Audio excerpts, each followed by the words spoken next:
السلام عليكم ورحمة الله وبركاته. أهلا وسهلا بيكم في ديليشس فود.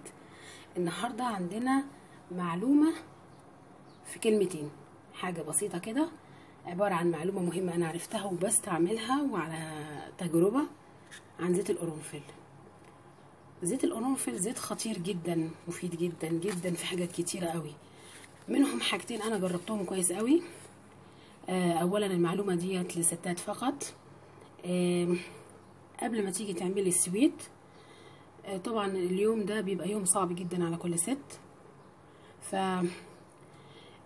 ده يعتبر مخدر طبيعي بتدعكي بيه المكان اللي هتعملي فيه سويت، وبعد ربع ساعة بالظبط يكون الجسم اتشرب كل الزيت واللحم بتاع الجلد نفسه اتخدر، فتقدري تعملي سويت بمنتهى السهولة من غير ما تحسي بأي ألم.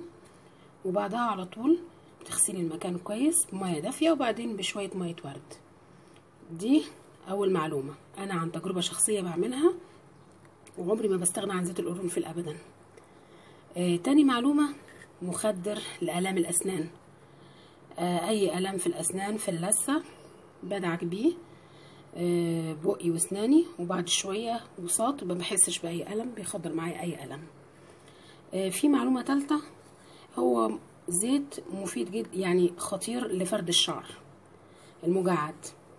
تجيبي الزيت تدهني منه فروة الراس وتدهني منه الشعر، تستني يعني تعملي منه زي حمام زيت وتستني شوية بعدين تغسليه، هتلاقي شعرك بقى حاجة تانية خالص.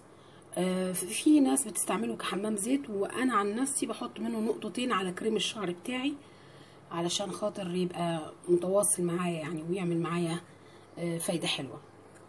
دي المعلومة في كلمتين اللي كنت عايزة اقولها لكم، واتمنى يا رب تكونوا استفدتوا منها وتعجبكم. واذا عجبتكم الفكرة يا ريت تعملوا لي لايك وشير وسبسكرايب وتشتركوا في القناة عشان يوصلكم كل جديد. السلام عليكم ورحمة الله وبركاته.